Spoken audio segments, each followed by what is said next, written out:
views expressed are solely those of the speaker and not necessarily those of Paltalk.com, AVM Software, or its advertisers.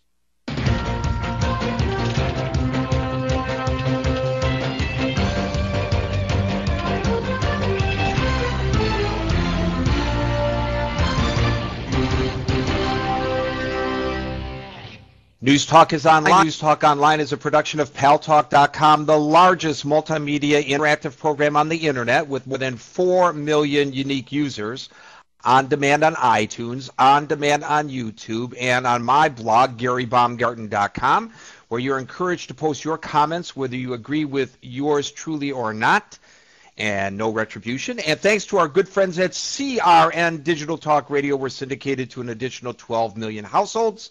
I am your host, Gary Baumgarten.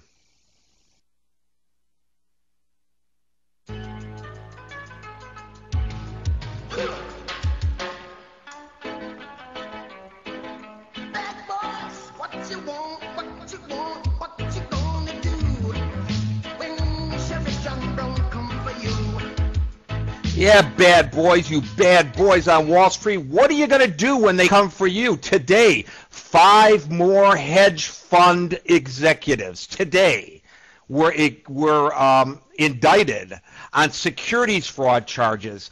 And you know what? These are white-collar workers who are getting, white-collar criminals who are getting busted left and right as a result of the meltdown in the economy. And it's just a shame because you know, they just don't have what it takes. They don't have the stones to go into the prison system and fend for themselves. And you got to feel so sad for those bad boys. But wait, there's a guy to the rescue. His name is Larry Levine. He is an ex-con, and he is a legitimate bad boy. And he came out of the joint and formed a company called Wall Street Prison Consultants.com, where he helps these poor, misunderstood, white-collar criminals find their way through the court system, find their way through the prison system, and somehow survive it all. Larry, welcome to News Talk Online on Paltalk.com. Hey, glad to be with you. And who says crime doesn't pay? At least it does for me. I guess it does. You know, they say you're supposed to habilitate. Well, they say rehabilitate, but I don't use that term because how do you habilitate somebody, rehabilitate somebody who's never been habilitated? But you're supposed to habilitate when you're in the joint. And apparently let's look at the word penitentiary. Penitentiary comes from the word penance. You're paying penance. Yes. You're like for your crime. That's right. So that's the whole purpose of confinement, I guess. I guess so. So you went in and you came out with the entrepreneurial spirit rather than being, what do you call yourself? Called yourself before a fixer for organized crime? No, I said that I was a troubleshooter. A troubleshooter armed with a machine gun. I had people involved in organized crime that would come to me with issues and problems, and they would pay me to give them advice. Now, I can say that it's outside the statute of limitations, anything I've done, so the feds can't do nothing. But I would have them come to me, and they would get my opinion on things, and they valued my opinion. And then when I got into custody, it was just a whole flow of people coming to me for help and advice to the point people were saying, you know, Larry, I wish I had met someone like you before I came in. And that gave me the whole idea, hell, I'll do this when I get out, and here we are today.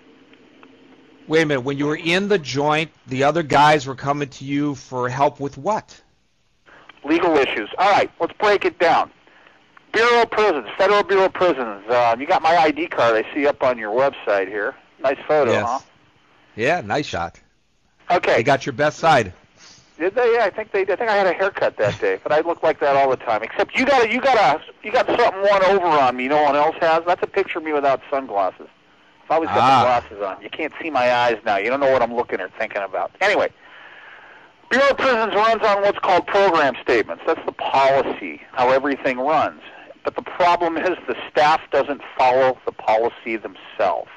And I tell my clients right from the gate before they go in that I would be out of a job if the Justice Department followed their own policy. So people that should be having medical care, people that should be in a certain type of work, people that should be getting furloughs, visits, lower bunks. Basically, they're getting their rights denied by the institution while they're in custody. They get a hold, well, on the inside, the people got a hold of me. I did paperwork for them. I did damage control. People on the inside were going through divorce and child custody and child support, you name it. People came to me for legal advice because I knew the system. Now, on the inside, most people are sitting around watching MTV, jerking off and playing cards, right?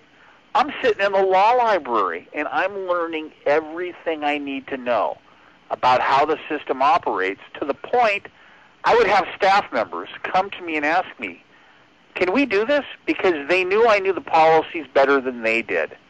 So when I got out, I just turned it into a business, and here we are.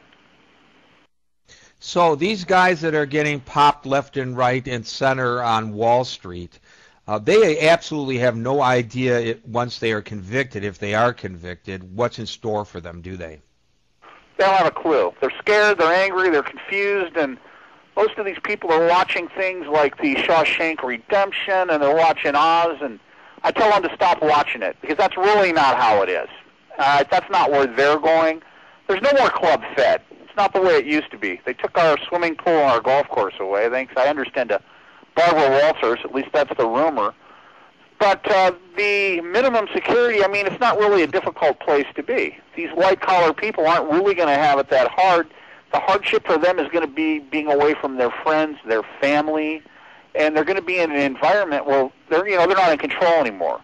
They're used to being the shot callers and giving the orders, and now they're living in a little confined space using the same toilet with 400 other people.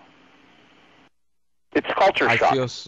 I feel so bad for them. So Bernie Madoff is in for a real shock, although I guess he is in a federal detention facility anyway, and so he's probably already gotten a taste of it. By the way, there was a rumor going on that Bernie's wife gave you a jingle. Really? You heard that rumor? I heard that rumor. You're the first one I've heard that from. Actually, I think the rumor was it was Shayna, the niece. Oh, the niece. Oh, I thought it was his wife. Oh, you know what? Let's put it like this. I don't know for sure who it was. Could have been the good fairy for all I know, but the fact is, it was a female. She wasn't real old like Bernie's wife. It wasn't the granddaughter, because she's not looking at any time. So let's assume it was Shayna. Do I know 100%? Got no idea. But based on the telephone call, I believe it to be. And what kind of information did this person who you believe to be the niece of Bernie Madoff want from you? Well, she was hesitant, first of all. She didn't want to tell me anything about her case, who she was. She was all clammed up.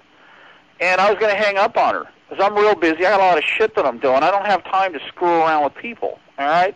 So I told her, look, you better open up here, or I'm hanging the phone up. She eventually told me that she was tied to the Madoff case. I said, okay, great. Well, what do you want me to do? And she really wasn't sure what she wanted. She didn't say who she was, but I kind of figured it out at that point, because I'm Googling the case while I'm talking to her. Okay, let's see who the females are in this play here.